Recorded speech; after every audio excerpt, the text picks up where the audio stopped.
அனைவருக்கும் வணக்கம். இன்றைய பதிவில் நம்ம பார்க்க போகிற நமக்கு அதிக லாபம் தரக்கூடிய குறுகிய கால பயிர் வெள்ளரி விவசாயம். இந்த வெள்ளரி விவசாயம் தமிழ்நாட்டில் இருக்கக்கூடிய எல்லா பகுதிகள்லையும் பண்ணலாம். பொதுவாக இந்த டிசம்பர் மாதத்தோட கடைசி வாரத்தில் நம்ம தயாராகிட்டு அந்த டைமில் இருந்து எப்போ வேணாலும் நம்ம நடவு செய்யலாம். அப்படி செய்கிறப்ப நமக்கு என்ன ஒரு பெரிய நன்மை கிடைக்கும் அப்படின்னு சொன்னால், இந்த விவசாயத்தை பற்றி சுருக்கமாக சொல்லணும்னா, மொத்த வாழ்நாள் 100 நாளுங்க. நமக்கு 50வது நாள்லேருந்து காய் கிடைக்கும், 50 நாள் தொடர்ந்து கிடைக்கும். 50வது நாள்லேருந்து கிடைக்கும், 50 நாளைக்கு தொடர்ந்து கிடைக்கும். டெய்லி எடுக்கணும்.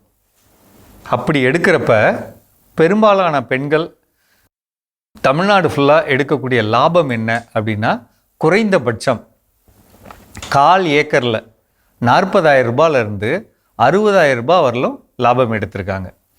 40,000லேருந்து 60,000 ரூபாய் 1/4 ஏக்கரில். இப்போ நம்ம இந்த விவசாயம் செய்யணும்னா நமக்கு எவ்வளோ தேவைன்னா, உத்தேசமாக 1/2 கிலோ விதை தேவை. இந்த 1/2 கிலோ விதை அப்படிங்கிறது நாட்டு விதை.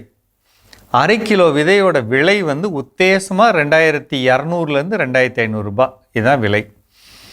இந்த விதைகளை நம்ம நிலத்தை நல்ல உழுது பொதுப்பாக வச்சுட்டு, ஒன்று மேட்டு பாத்தி போட்டோ அல்லது மேட்டு பாத்தி போடாமையோ 10 அடிக்கு வரிசைக்கு வரிசை 10 அடி, செடிக்கு செடி 2 அடி அல்லது 3 அடி, எது முடியும்னு பார்த்துக்கலாம். நம்மளுடைய நிலத்தோட தன்மை பொறுத்து பெருசாக வளரும் நம்மளோட பயிர் அப்படின்னா இடைவெளி 3 அடியாக வச்சுக்கலாம். இந்த மண்ணோட தன்மைப்படி அளவாக தாங்க வளரும் அப்படின்னு சொன்னால் 2 அடி வச்சுக்கலாம். வரிசைக்கு வரிசை 10 அடி, செடிக்கு செடி 2 அடி அல்லது 3 அடி. இப்படி செய்கிறப்ப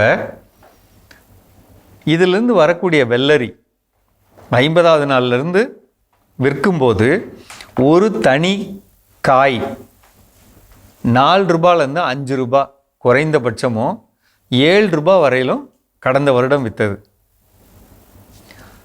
மொத்தத்துக்கு எடுக்கிறதா இருந்தால் 1 கிலோ 45 ரூபாயிலேருந்து 50 ரூபாய் 1 கிலோ. இதான் இதோட விற்பனை அமைப்பு. இதை வளர்க்குறப்ப நம்ம என்ன செய்யலாம் அப்படின்னா, ரொம்ப முக்கியமான விஷயம் 5 நாட்களுக்கு ஒரு முறை தண்ணி கொடுத்தா போதும். ஆரம்பத்தில் முளைக்கிறதுக்கு மட்டும் ஒரு பொதுவான ஈரம் வச்சுக்கணும். 1 நாள் 2 நாள் 3 நாளுக்கு ஒரு முறை தண்ணி கொடுத்துக்கலாம். ஆனால் 10வது நாளுக்கு அப்புறமே 5 நாளுக்கு ஒரு முறை தண்ணி கொடுத்தா போதும், அல்லது தேவையை பொறுத்து தண்ணி கொடுத்துக்கலாம். இந்த வெள்ளரி விவசாயத்தோட அடிப்படை என்ன அப்படின்னா, பூச்சி கடிக்காமல் இருக்கணும். ஏன்னா கொடி வகை பயிர், பூச்சி கடிக்கும், வைரஸ் நோய் வரும். அது வராமல் இருக்கணுங்கிறதுக்காக ஒரு நமக்கு செலவு அப்படின்னு பார்த்தா, அந்த 1/4 ஏக்கருக்கு 5,000 ரூபாய் செலவு வரும். அந்த 5,000 ரூபாய்க்குள்ளே என்னெல்லாம் இருக்குது அப்படின்னு சொன்னால், நம்ம தரையில் கொடுக்கக்கூடிய நம்ம தயாரிக்கிற மீன் அமிலம் பண்ணிக்கலாம், ஈயம் கரைசல் பண்ணிக்கலாம், பஞ்சகாவியாக பண்ணிக்கலாம். இது மாதிரி பொருள்களை தரையில் கொடுத்துக்கிட்டாலே போதும், தெளித்து கொடுத்துக்கிட்டா போதும். மற்றபடி நீங்கள் தெளிப்பில் ரொம்ப முக்கியமாக செய்ய வேண்டியது, ஒரு 2 உயிரியல் திரவம் வாங்கணும். வெர்டிசீலியம் லக்கானி பூச்சிக்காக, ஒரு சிவப்பு வண்டு வரும், அந்த வண்டுக்காக மெட்டாரைசியம், இந்த 2 திரவம் வாங்கிக்கலாம். இந்த திரவத்தை 15 நாட்களுக்கு ஒரு முறை தெளிக்கிறது நல்லது. 1 இடைப்பட்ட காலங்கள்லையும் சரி, அது கூடயும் கலந்து 12 நாளைக்கு ஒரு முறை அல்லது 15 நாளுக்கு ஒரு முறை பெர்ஃபெக்ட் அப்படின்னு சொல்லக்கூடிய ஒரு வைரஸ்க்கு எதிரான ஒரு திரவம் இருக்குது. அது இலைகளோட சாறுலேருந்து தயாரிக்கப்பட்டது தான். அந்த பெர்ஃபெக்ட் திரவத்தை 10 லிட்டருக்கு 20 மில்லி, 100 லிட்டருக்கு 200 மில்லி, இதை மட்டும் கலந்து 15 நாளுக்கு ஒரு முறை தொடர்ந்து அடிச்சுக்கிட்டா எந்த விதமான சிரமமும் இல்லாமல் நம்ம ஒரு பயிர் எடுக்க பெரிய வாய்ப்பு இருக்குது. புரிஞ்சுக்கிட்டிங்களா? ஒவ்வொரு தண்ணிக்கும் தரையில் ஏதாவது ஒரு இடுபொருள் தர்றோம். 1 மேலே தெளித்து 15 நாளைக்கு ஒரு முறை இடுபொருள் தர்றோம். அந்த இடுபொருள் தர்றப்பையே வெர்டிசிலியம் லக்கானியும் மெட்டாரைசியமும் கலந்துக்கிறோம்.